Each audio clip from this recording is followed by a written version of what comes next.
The Story of Bristol United, Episode 6, The Future, Part 1.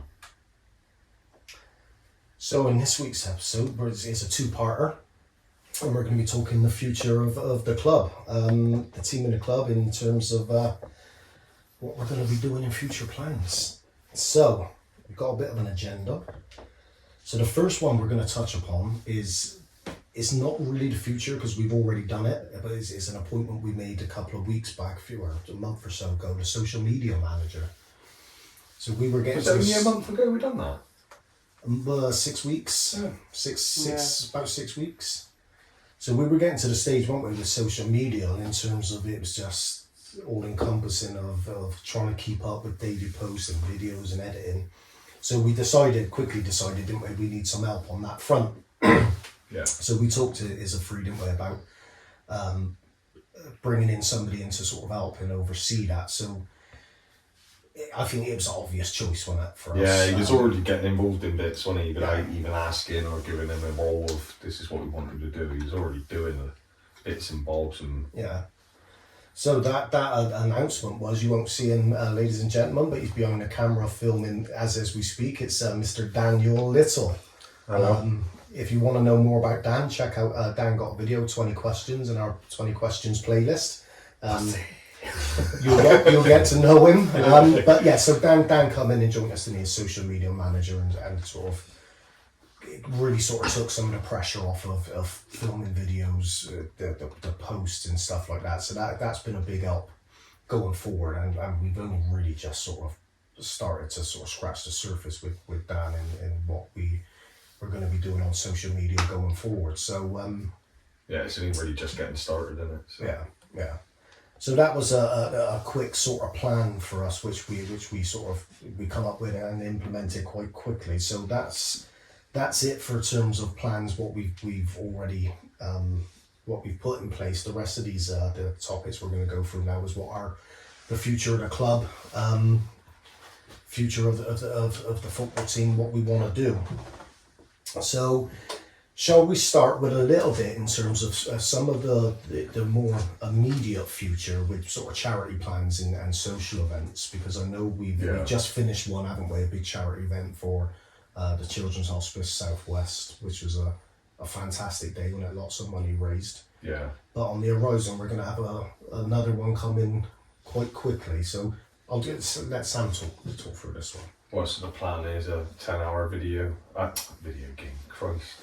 I wish it was a 10-hour video game, that's nice and easy. Yeah. So the 10-hour charity match, well, it might be 10 hours, might be 8, might be 12, depends what we can actually achieve between 22, well, you two will probably be involved, it might be 23 of us, won't it, in total, if everybody makes it. Donate into another good cause. Be more than likely mental health related, of some sort. We ain't decided on one yet. There's one we nearly went with the original event, so it's a choice of two. Last year's for the children's hospice, and you had your sort of cause in mind, didn't you?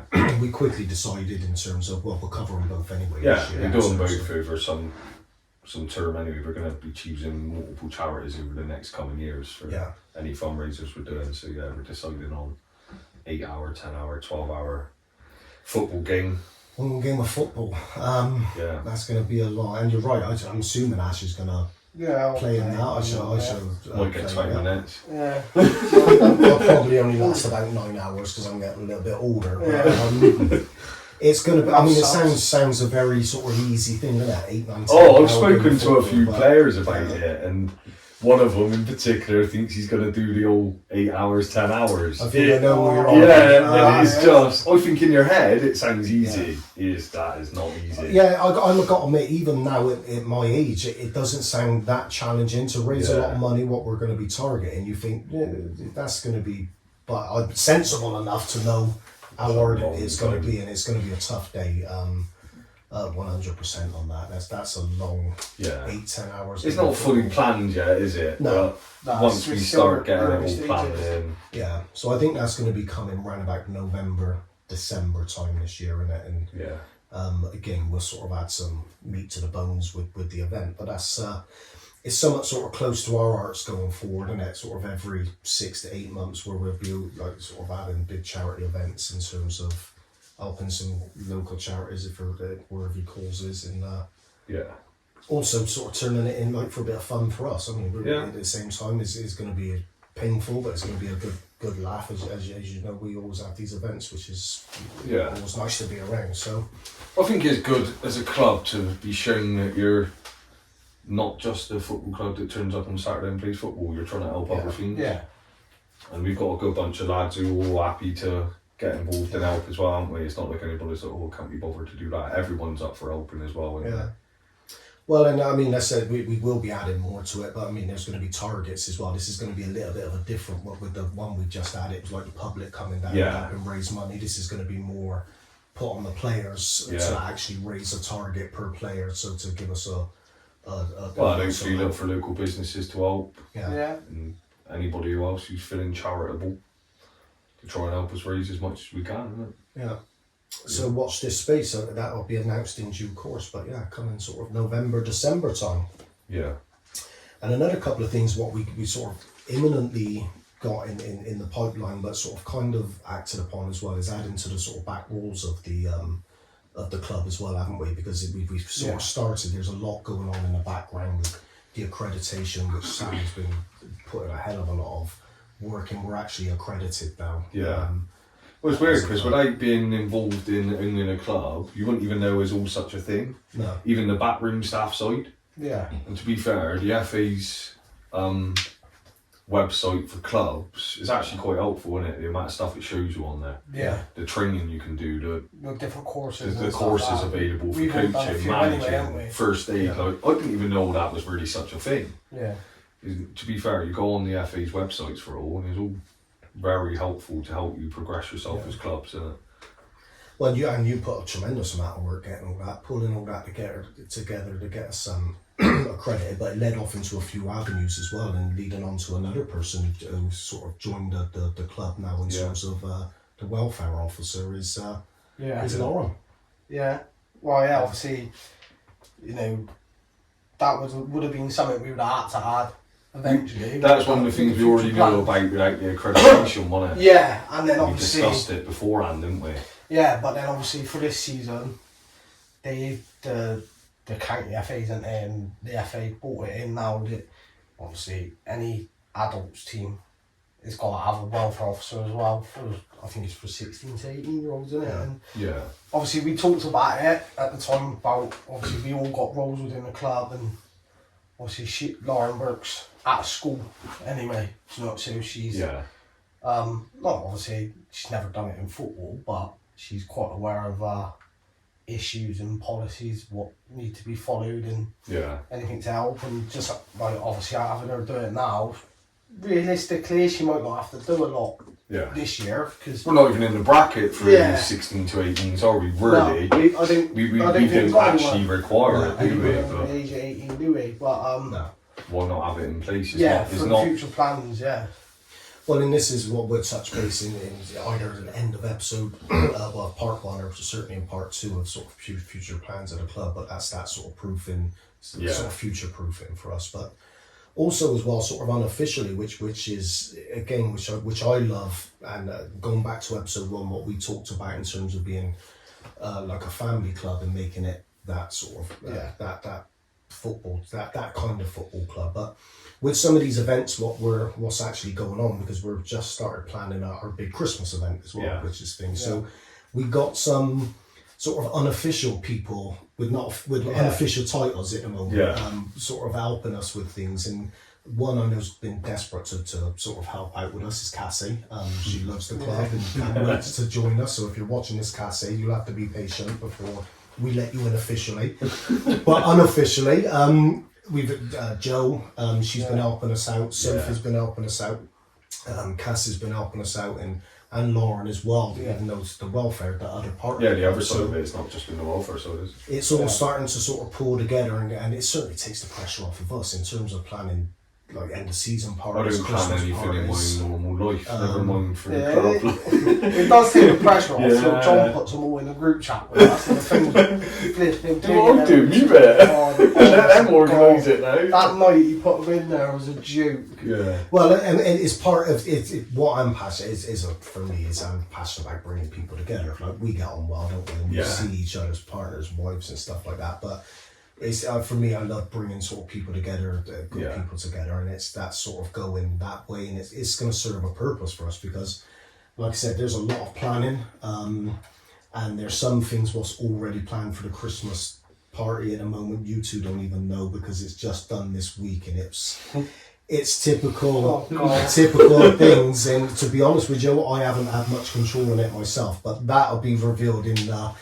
I could see a little Santa sat in somewhere. the future. This is way beyond this. So, but it's again, it's a part of that sort of the Bristol United family. What's sort of growing and coming together, where people are sort of. It's not just us three doing everything. There's a lot of people helping us out in the background as well. So again, that's the planning's just sort of starting for the Christmas party as well. So that should be a really good event as well. Just touching on the welfare officer thing as well, and going back to like being a family club, it's like it's a bit corny, but it's almost like a safe haven for people to come, even if they were underage. In terms of like between the 16 and 18, we're not an intimidating club to come to. Do you know what I mean? We're very down to earth people. There's a club welfare officer in place. Yeah. It's all set up, ready to go. It's not. Isn't it? And there's all different kinds of people in different age ranges as well in terms of the club. And it's from a management point of view, it's something I'm very sort of specific with when you're recruiting players or bringing players in. Yeah.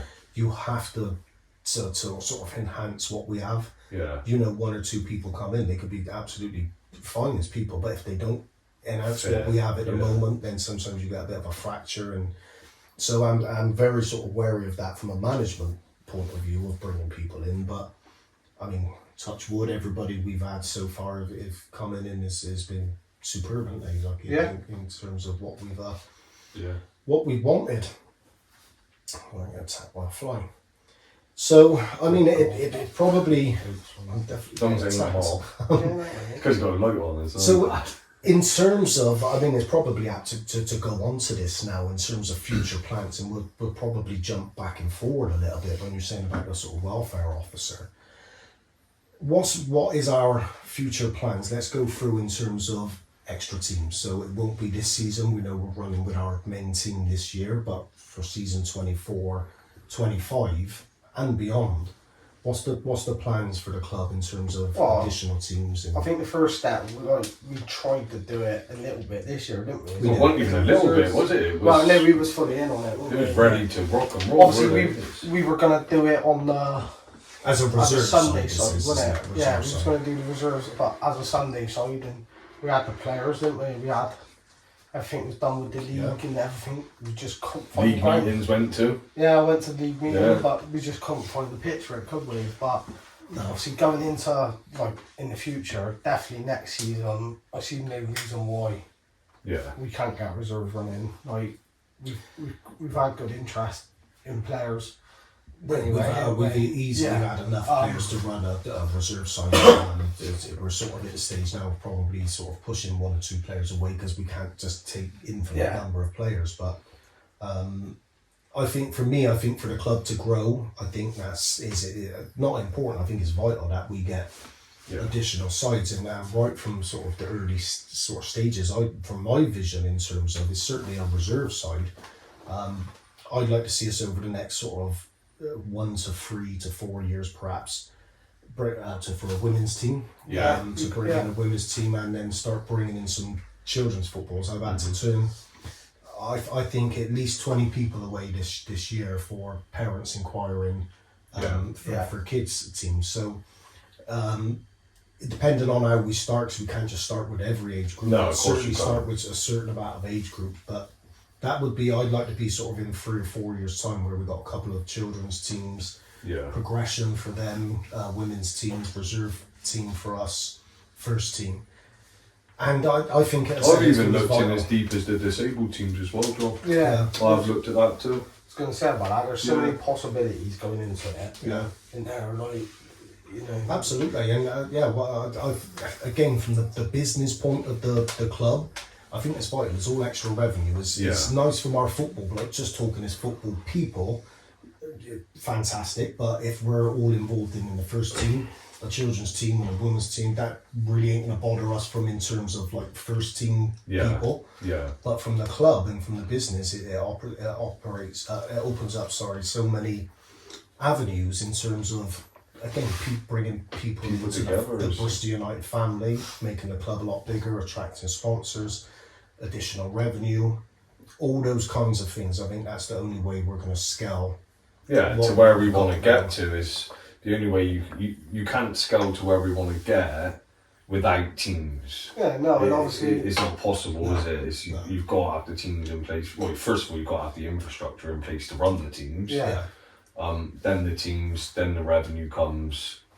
That's when you can then up the scale of the club to where we want it to go. Yeah, and obviously the main thing, like we've spoke about before, being like a community club and operating like a big club and being successful with it as well. And that's from with the first team, taking the first team however high we can take it and that. Yeah. But over the years, all that's going to come down to what the structure is underneath the first team. Yeah. Because if you can bring kids in at 6, 7 years old and get them the right coaching, then you progress them through the age groups and filter them into the first team. So they've been raised in the culture of like the club and come up through sort of like make it like a system sort of thing. Absolutely.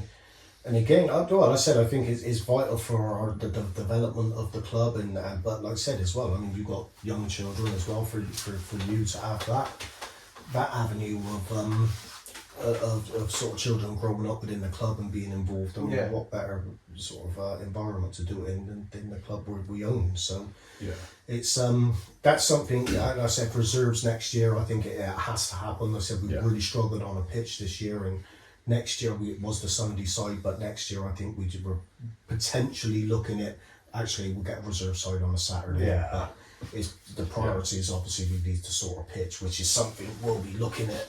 The thing is we can pre-plan it earlier this year. We don't have to wait until the end of this season to start looking for the pitch for next year. It don't matter if we start looking in the next couple of months, just so we're pre-planned, ready for it. Yeah, of course, and obviously there's no reason why come Christmas time you couldn't have the team pretty much set up and even recruit players in. They can train with us. You can arrange friendly matches and so there's no reason you can't start it always my dream in terms of the training aspects of the first team. At the moment, like I said, we've got 22, 23, 24 players sometimes, but with holidays, with injuries, with somebody work commitments, you can't never get that full side. No. And just this week when we were doing a bit of training in terms of what I wanted to cover, it's not quite the same when you got sort of 7 versus 8 or 8 versus 9. Not the same. You need that from a management point of view. Sometimes you need to get on 11v11 proper full pitch training and be able to blow the whistle, stop here, look, you're shaking, and coach like that. So for us to have that reserve team, that would be a sort of perfect scenario for me, because you would sort of involve a bit of the reserve team plus coaching the first team. So from a management point of view, the quicker the better for me, as soon as we're in a position to get that. But I think that's a must. That has to happen next year by hook or by crook. We have to get sorted. I think me and you spoke about reserves and that before we'd even played a league game last year, right? It was. I can remember I was in a sports shop when I heard the news of a club, which we know, not naming no names, which was folding and going under. And I can remember phoning you straight away, and I was in a sports shop at the time, and I was like, again, we've touched upon this, the ambition, and sometimes when you're trying to run before you can walk, it doesn't always work. But I can remember having a discussion with you, and I said, let's take them on. I said immediately, let's go with 2 teams, take the reserve side, make them our reserve side, would have kept their name for that season before changing it. But that was before a ball was kicked last year, and as it works out, it didn't come off. I think another club sort of done a similar thing actually. But it was something I would have took the risk and sort of went with that next sort of for the first season. But yeah, I mean it is what it is now, and it didn't come off that time. Well, we didn't really get that far, did we? But so that's certainly sort of the the very near future, and like I said, we're going to be planning that in the next couple of months or so Yeah. in terms of getting that the infrastructure of the reserves right, because that means like a reserve team manager, all what we have now is set up in terms of the first team that has to be mirrored Duplicated. And, into the reserve team, Yeah. but also as well as we're getting, like I said, we've got 20 odd players now. We can't play everybody week in and week out. We're not going to rotate it. It's going to be, you're going to be in the first team on merit. We want to win things, but also for Avenue, if you get 2 or 3 players with struggling for game time this year, if that goes on too long, you're going to lose those players. Yeah. So that's the ability to then to yeah. give people reserve football, which is It's one of the things we discussed when we discussed the reserve team for this year, wasn't it? yeah. We don't want players not getting game time. They're not learning off that either, are No. they? Do you know what I mean? No, and that's it. And like I said, should you take this 18, 19-year-old, and sometimes it just jumps at you. There's a real football in there, but they're not ready for first team football. And it's harsh environment sometimes to go into the first team making mistakes, where the reserve teams is a bit freer and stuff like that to aid their development. That's what we discussed about the age of our team as well, isn't it? They're so young. Yeah. Like playing men's football, whether you played youth football or not, is not the same. Yeah. Men's It's football is a bigger step. It is unbelievable. Well, it seems 2 minutes ago I was gone from that, but it is a huge difference. Yeah. You're playing is a different kind of player. Sometimes it's alright you come up against a 23-year-old yourself. Sometimes you come up against a 35-year-old who's prepared to kick lumps out of you. But yes, Can't catch them. We've got to do something. but yeah, it's all different game. Yeah. Under 18 football to Men's. football. It Yeah. just is. And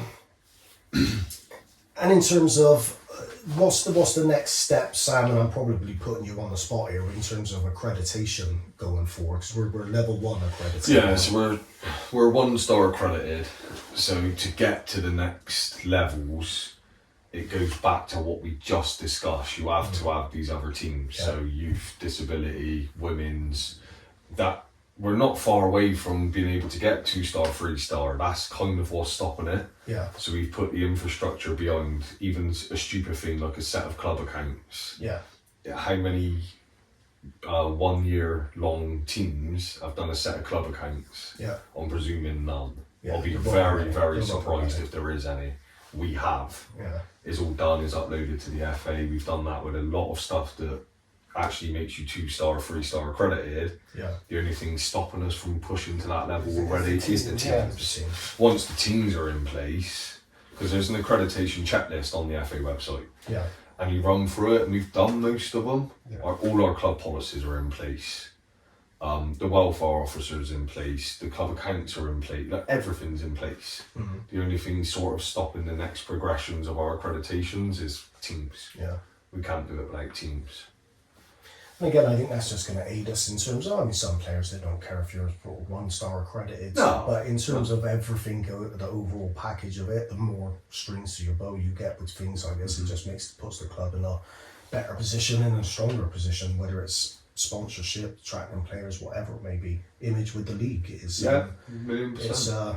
it's all going to help us going forward. Yeah, and you're going to need it to grow a youth section of football as well. That's where the accreditation would probably matter more. Yeah. When you've Yeah. got parents looking around, Yeah. this club's not got it, or this club's got 1-star, or this club's got this reputation, Yeah, I think or so.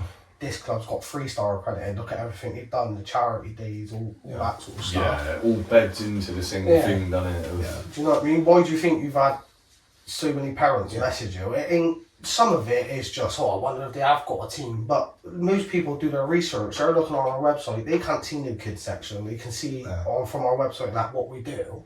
And they think, I wonder if they have.